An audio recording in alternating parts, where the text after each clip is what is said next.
Assalamualaikum warahmatullahi wabarakatuh. Selamat pagi dan salam sejahtera bagi kita semua. Kami dari kelompok 8 akan menjelaskan tentang pembagian urusan pemerintah.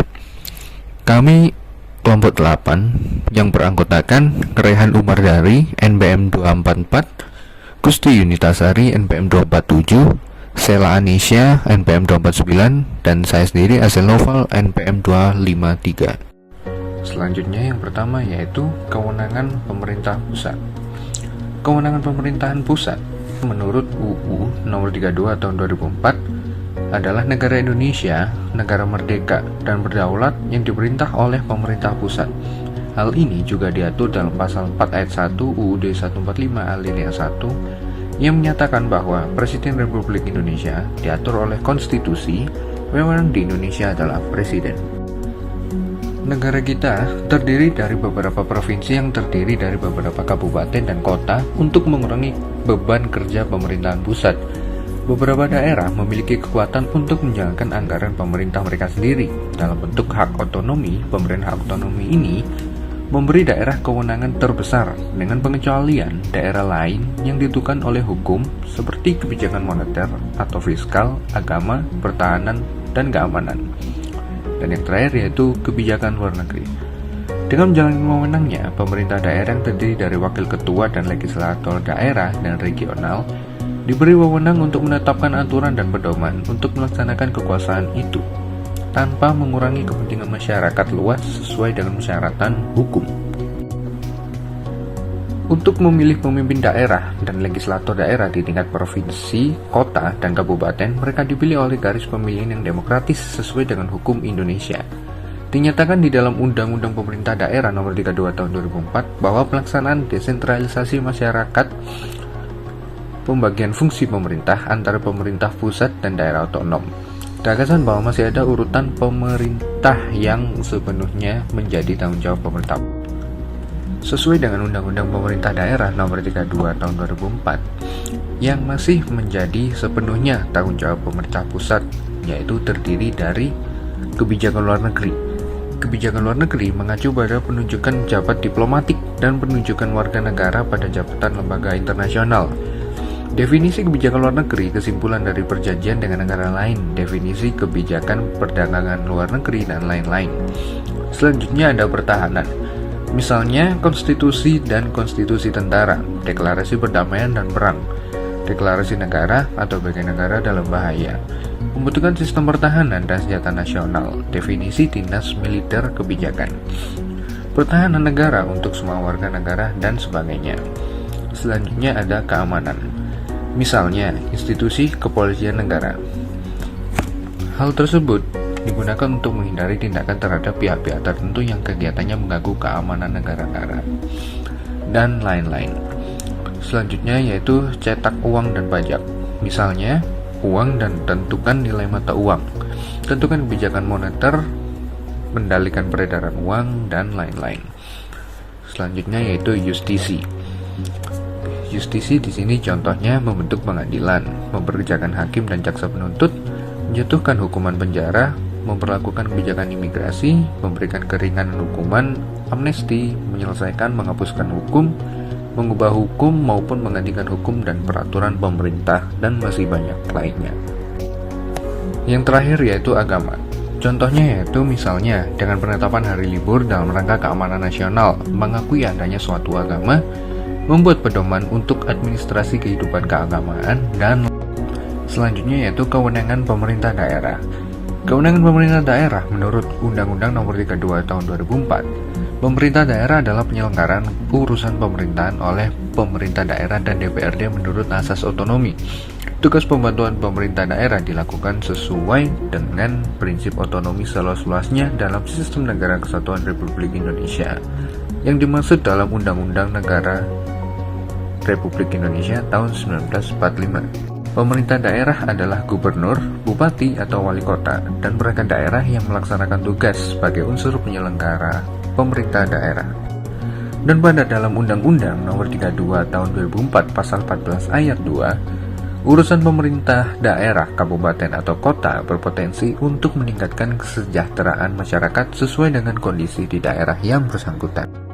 Selanjutnya, kemudian Undang-Undang Nomor 32 Tahun 2004 Pasal 14 Ayat 1 mengatur berbagai urusan yang menjadi kewenangan pemerintah daerah, kabupaten, atau kota sebagai berikut. Yang pertama ada perencanaan dan pengendalian pembangunan, lalu ada perencanaan pemanfaatan dan pengawasan tata ruang, lalu ada penyelenggaraan ketertiban umum dan ketentraman masyarakat, lalu penyedia sarana dan prasarana umum, dan penanganan bidang kesehatan, dan masih banyak lainnya. Selanjutnya, yaitu perbedaan wewenang pemerintah pusat dan pemerintah daerah. Kewenangan lain yang dimiliki oleh pemerintah pusat juga seperti yang diatur dalam pasal 2 PP nomor 25 tahun 2000 adalah A. Kebijakan tentang perencanaan nasional dan pembangunan nasional secara makro, lalu dana perimbangan keuangan, lalu sistem administrasi negara dan lembaga perekonomian negara. Selanjutnya yaitu pembinaan dan pemberdayaan sumber daya manusia, dan yang terakhir yaitu pendayagunaan sumber daya alam serta teknologi tinggi yang strategis. Lalu pada dalam pasal 13 dan 14 yang menyatakan bahwa pemerintah daerah menjalankan otonomi seluas-luasnya kecuali urusan pemerintahan yang oleh undang-undang ditentukan sebagai urusan pemerintah pusat. Jadi menimbang bahwa kewenangan pemerintah daerah diatur dalam pasal 13 yang untuk pemerintah provinsi dan 14 untuk pemerintah kota atau kabupaten, yang intinya adalah kecuali dalam urusan pemerintah yang ditentukan oleh hukum oleh pemerintahan pusat. Selanjutnya yaitu hubungan struktural dan fungsional antara pemerintah pusat dan daerah. Yang pertama yaitu hubungan struktural. Berdasarkan Undang-Undang Nomor 32 Tahun 2004 menyatakan sebagai berikut. Secara struktural, Presiden merupakan pemegang kekuasaan tertinggi dalam penyelenggaraan pemerintahan di tingkat nasional. Sedangkan kepala daerah merupakan penyelenggara pemerintahan di wilayah daerah masing-masing, sesuai dengan prinsip otonomi seluas-luasnya. Pemerintah daerah dalam penyelenggaraan pemerintahan daerah mempunyai kewajiban untuk memberikan laporan penyelenggaraan pemerintah daerah yang dilakukan 1 kali dalam 1 tahun kepada pemerintah pusat, dan memberikan laporan keterpertanggungjawaban kepada DPRD, serta menginformasikan laporan tersebut kepada masyarakat. Sedangkan laporan penyelenggaraan pemerintahan daerah akan digunakan sebagai dasar melakukan evaluasi penyelenggaraan pemerintah daerah dan sebagai bahan pembinaan lebih lanjut sesuai dengan peraturan perundang-undangan.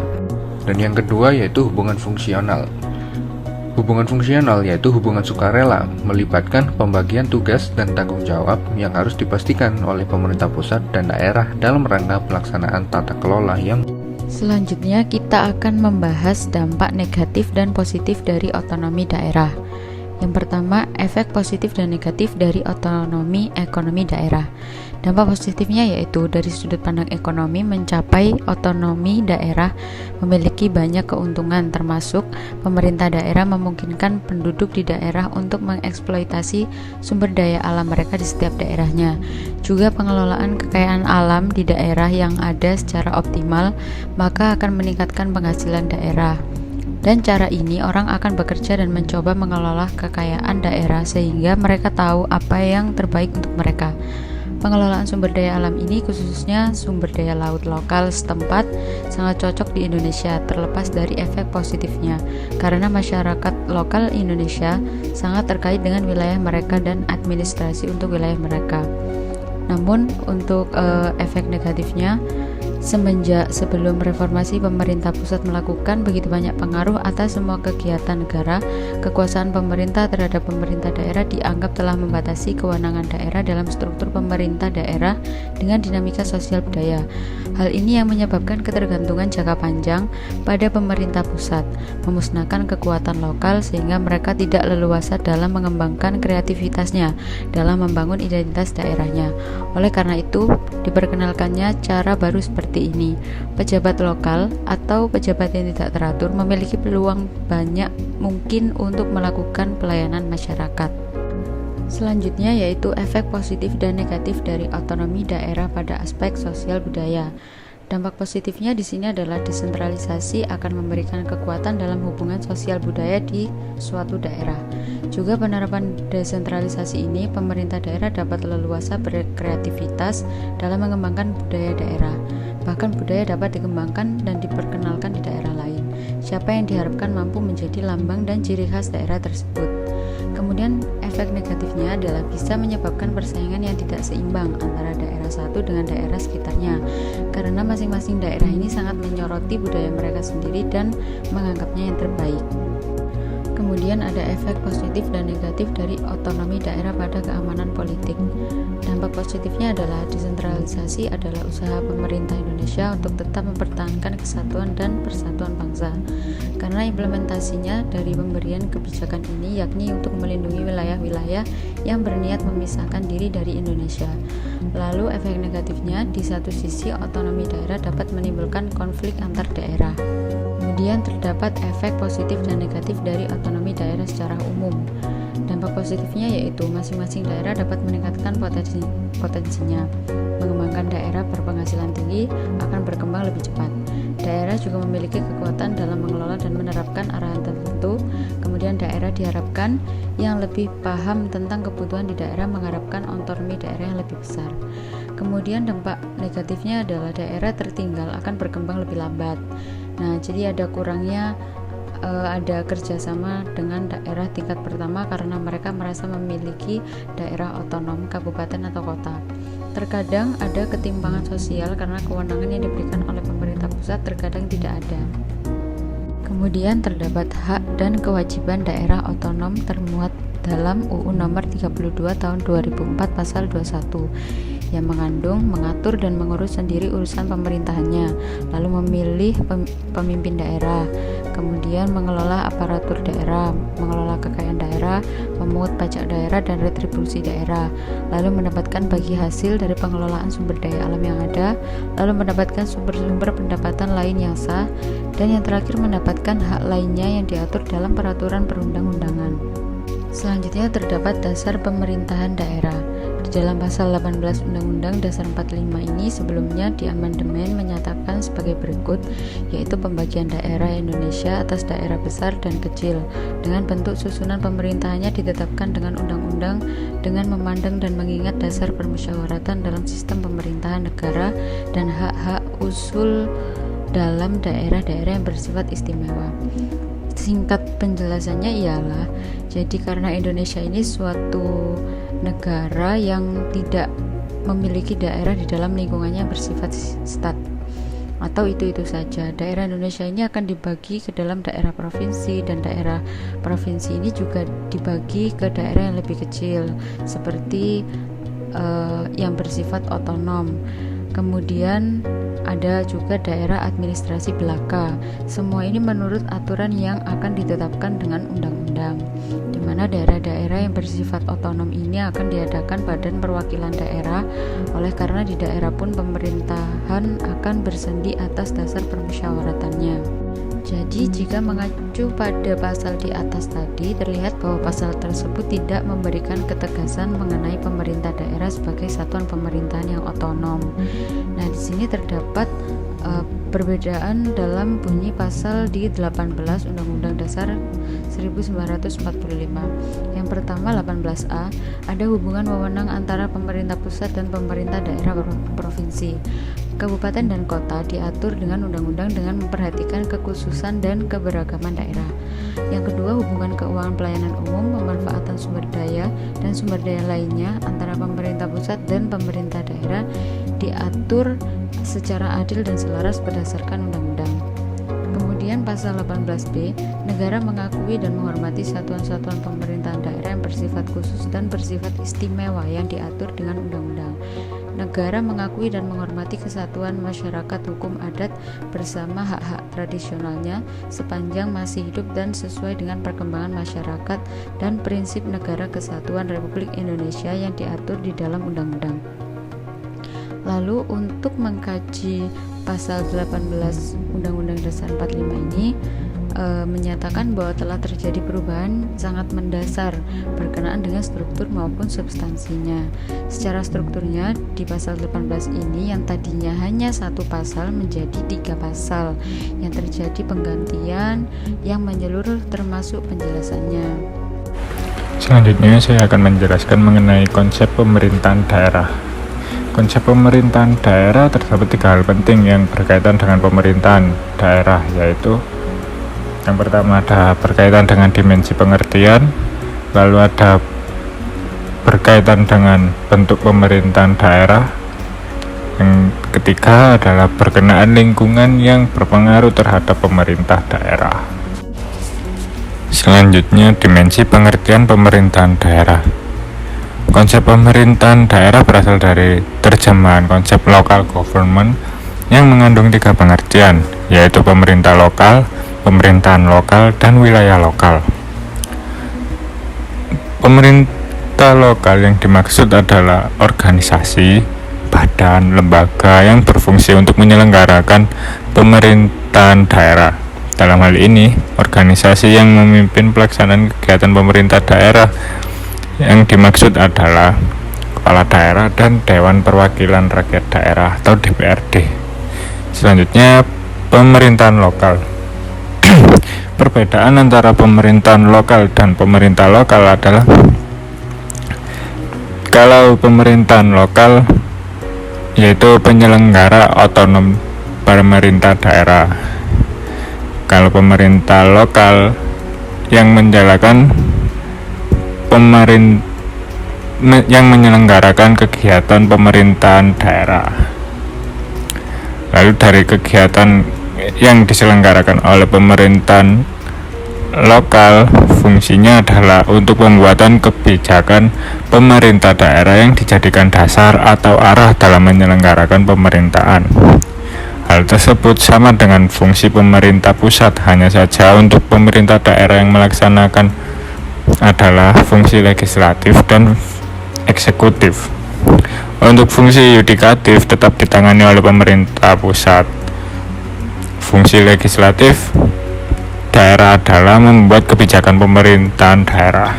Untuk fungsi yudikatif ditangani oleh badan-badan peradilan seperti Mahkamah Agung, Pengadilan Tinggi, Pengadilan Negeri, dan pengadilan lainnya. Selanjutnya, wilayah lokal. Daerah otonom merupakan daerah yang memiliki hak untuk mengatur dan mengurus urusan pemerintahan yang telah diserahkan oleh pemerintah pusat kepada daerah. Hak mengatur ini mewujudkan pembuatan peraturan daerah atau kebijakan pemerintahan daerah. Selanjutnya, menurut The Guman dan T+ dalam pemerintahan daerah terdapat unsur-unsur sebagai berikut.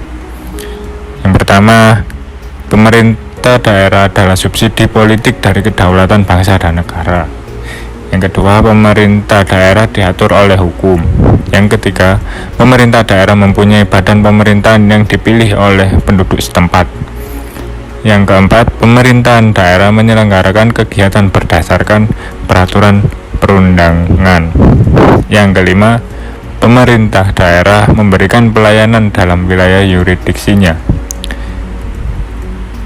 Jadi, jika dikaitkan dengan fungsi umum, maka pemerintahan daerah ditambah dengan pemerintah daerah melaksanakan pembangunan daerah dan memberdayakan masyarakat daerah dalam wilayah yurisdiksinya. Selanjutnya, pemerintahan daerah diuraikan dalam beberapa dimensi yang menyangkut dengan pemerintahan daerah.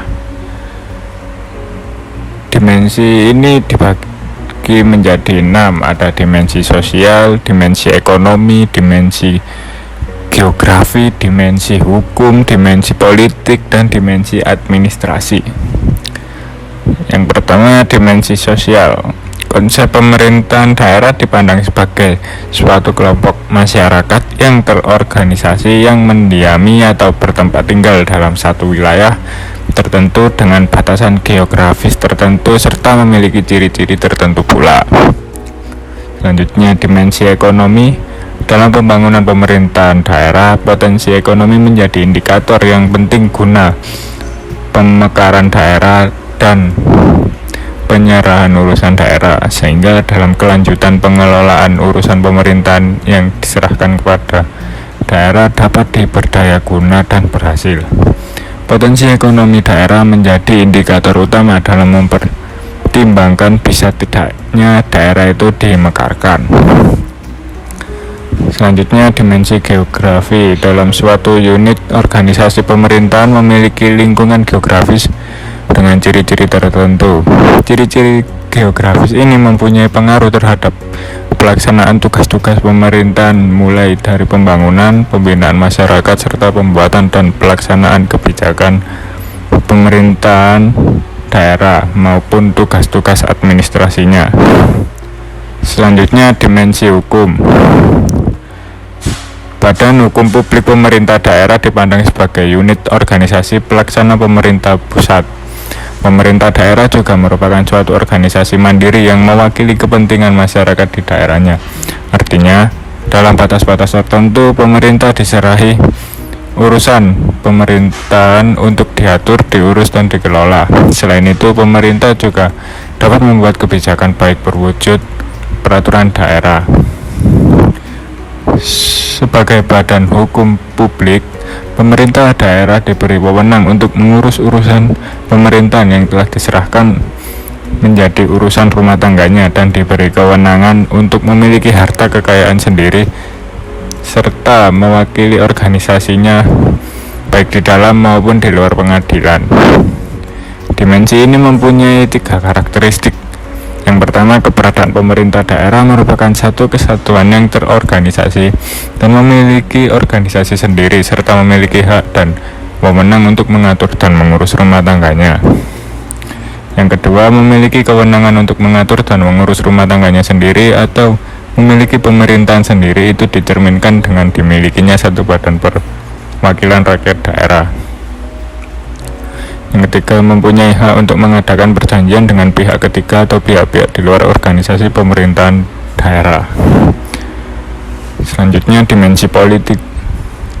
Pemerintah daerah dipandang mempunyai hubungan langsung dengan aspek-aspek atau merupakan bagian dari sistem politik negara yang bersangkutan dalam mengimplementasi fungsinya. Jadi, pemerintah daerah adalah satu mekanisme yang terintegrasi dalam satu pemerintahan negara yang berbentuk sebagai badan hukum publik. Yang terakhir, dimensi administrasi. Peraturan daerah hanya dibuat untuk mengatur urusan pemerintah dan pengadministrasiannya dipisahkan dengan kegiatan-kegiatan yang menjadi pemerintah pusat. Selanjutnya yaitu bentuk pemerintahan daerah. Ada 2 bentuk pemerintahan daerah di dunia ini, yaitu local self-government dan local state government. Yang pertama, local self-government. Pemerintah daerah dalam bentuk self-government berwenang untuk mengatur dan mengurus pemerintahan sendiri. Bentuk pemerintahan ini diperlukan oleh sistem negara untuk menyelenggarakan berbagai urusan pemerintahan yang sesuai dengan kondisi daerah. Jadi, dalam hal tertentu, penyelenggara pemerintahan negara di daerah akan lebih efisien dan efektif jika diserahkan kepada pemerintahan daerah tertentu. Untuk pemerintahan daerah local self-government merupakan konsekuensi dari dianutnya asas desentralisasi dalam penyelenggaraan pemerintahan negara. Bentuk pemerintahan ini diperlukan untuk merespon perkembangan kebutuhan masyarakat di daerah yang tidak mungkin ditangani secara terpusat oleh pemerintah pusat. Ciri-ciri local self-government sebagai berikut. Yang pertama, segala urusan yang diselenggarakan merupakan urusan yang sudah dijadikan urusan rumah tangga sendiri.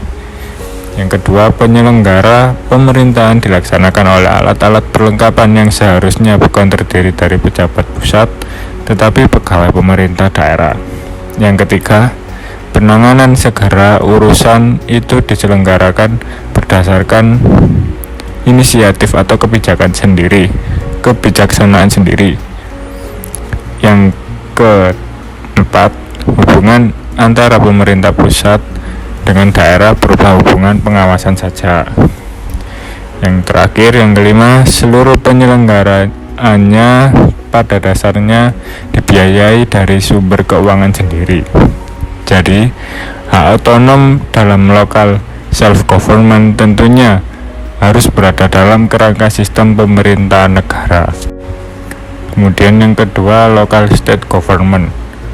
Local state government ini merupakan unit organisasi pemerintahan wilayah yang dibentuk berdasarkan dekonsentrasi. Pemerintahan wilayah atau administratif dibentuk untuk menyelenggarakan urusan pemerintahan yang menjadi wewenang pemerintah pusat di daerah. Local state government bertugas untuk menyelenggarakan instruksi, arahan, petunjuk, dan kebijakan pemerintah pusat. Terdapat ciri-ciri dari pemerintahan wilayah atau administratif, yaitu bentuk penyerahan kekuasaan adalah pelimpahan kekuasaan. Yang kedua, pelimpahan kekuasaan ditunjukkan kepada pejabat pemerintah pusat yang ada di daerah. Yang ketiga, kewenangan pejabat pemerintah pusat terbatas untuk melaksanakan kebijakan pemerintah pusat.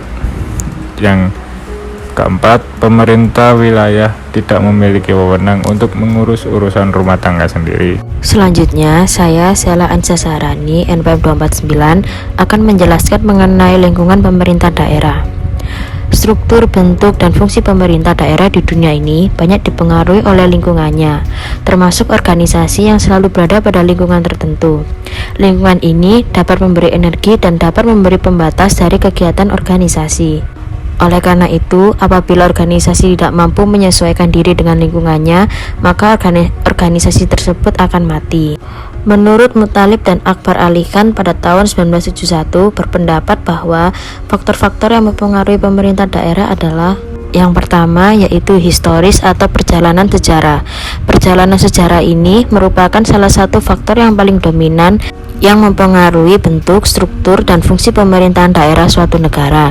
Di dalam perjalanan sejarah ini, tercakup di dalamnya adalah tradisi dan norma dasar yang telah berlangsung lama mempengaruhi pemerintahan daerah yang pada akhirnya menimbulkan berbagai tipe pemerintahan. Salah satunya di negara Inggris. Di Inggris, tradisi demokrasi dan desentralisasi yang sudah dikenal sejak beberapa abad yang lalu telah mewarnai bentuk pemerintahan di Inggris. Untuk selanjutnya yaitu kebudayaan. Kebudayaan merupakan norma dasar suatu bangsa yang juga mewarnai dan berpengaruh sangat kuat terhadap sistem, bentuk, dan struktur pemerintahan daerah. Contohnya yaitu di negara Indonesia sendiri, pengaruh budaya Kesultanan Yogyakarta telah mempengaruhi bentuk, sistem, struktur, dan fungsi daerah istimewa Yogyakarta. Untuk di luar negeri sendiri, contohnya adalah di Filipina, budaya lokal di Mindanao Selatan telah berpengaruh terhadap suku Moro untuk memperoleh otonomi yang luas dari pemerintah Filipina.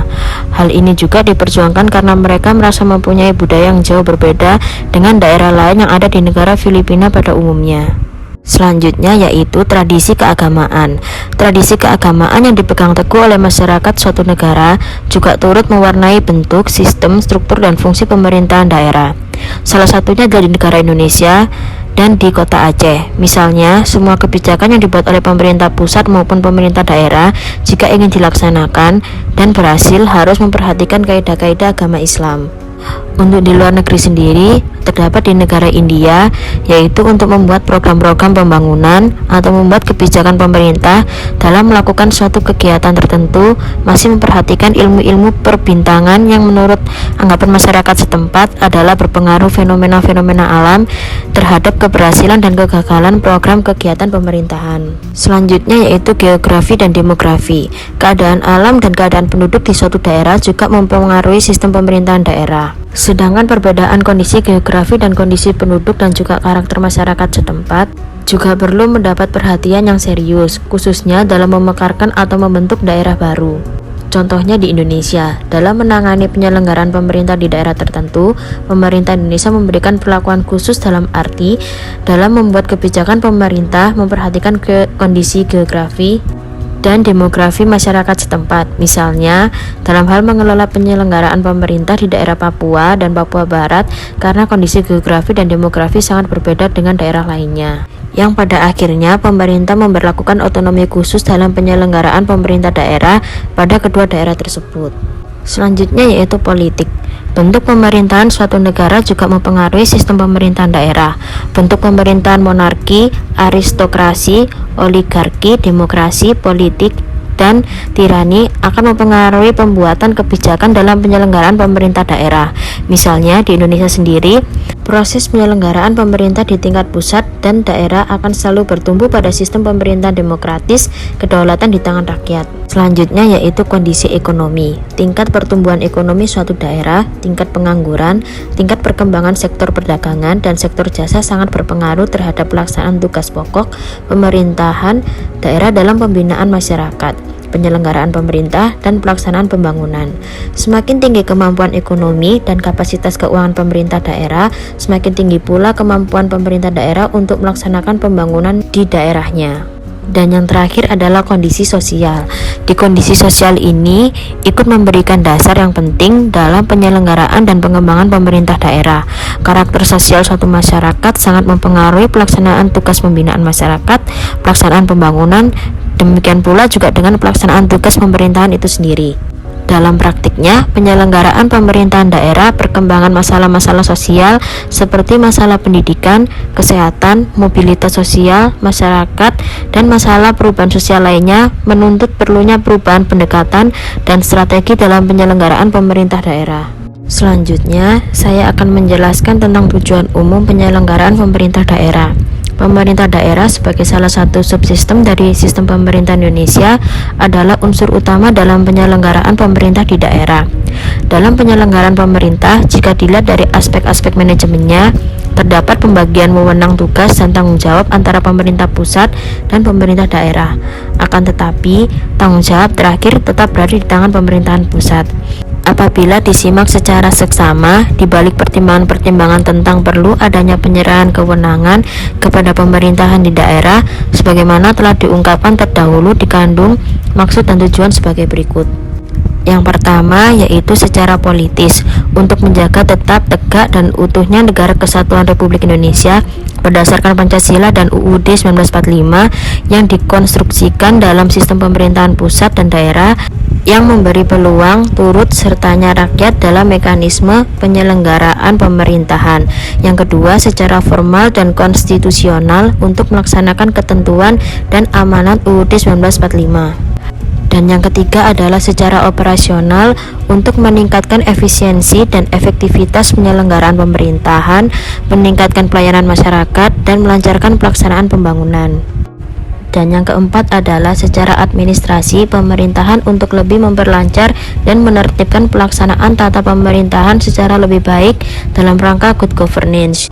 Dan yang terakhir, dalam rangka mencapai tujuan tersebut di atas, maka kegiatan pemerintah daerah harus terarah kepada terjaminnya pertumbuhan pembangunan daerah, terselenggaranya pembinaan kestabilan politik dan kesatuan bangsa, dan terjaminnya hubungan yang serasi antara pemerintah pusat dan daerah atas dasar keutuhan negara kesatuan. Dengan demikian, dapat dikemukakan bahwa tujuan pemberian otonomi kepada daerah itu menurut Undang-Undang Nomor 32 Tahun 2014 adalah untuk yang pertama, meningkatkan kesejahteraan masyarakat, yang kedua, meningkatkan daya saing daerah, yang ketiga, meningkatkan efisiensi dan efektivitas penyelenggaraan pemerintah daerah, lalu yang keempat adalah memberikan kewenangan yang seluas-luasnya kepada daerah. Dengan mengacu pada uraian di atas yang telah saya jelaskan tadi, secara umum dapat disimpulkan bahwa maksud dan tujuan pemberian otonomi daerah adalah yang pertama, efisiensi dan efektivitas penyelenggaraan pemerintah daerah, atau dikaitkan pernyataan ini dengan alasan dan keuntungan desentralisasi. Lalu yang kedua yaitu pendemokrasian penyelenggaraan pemerintah daerah melibatkan masyarakat daerah dalam penyelenggaraan pemerintahan daerah. Sekian presentasi dari kelompok kami, kurang lebihnya mohon maaf. Wabillahi taufiq wal hidayah. Assalamualaikum warahmatullahi wabarakatuh.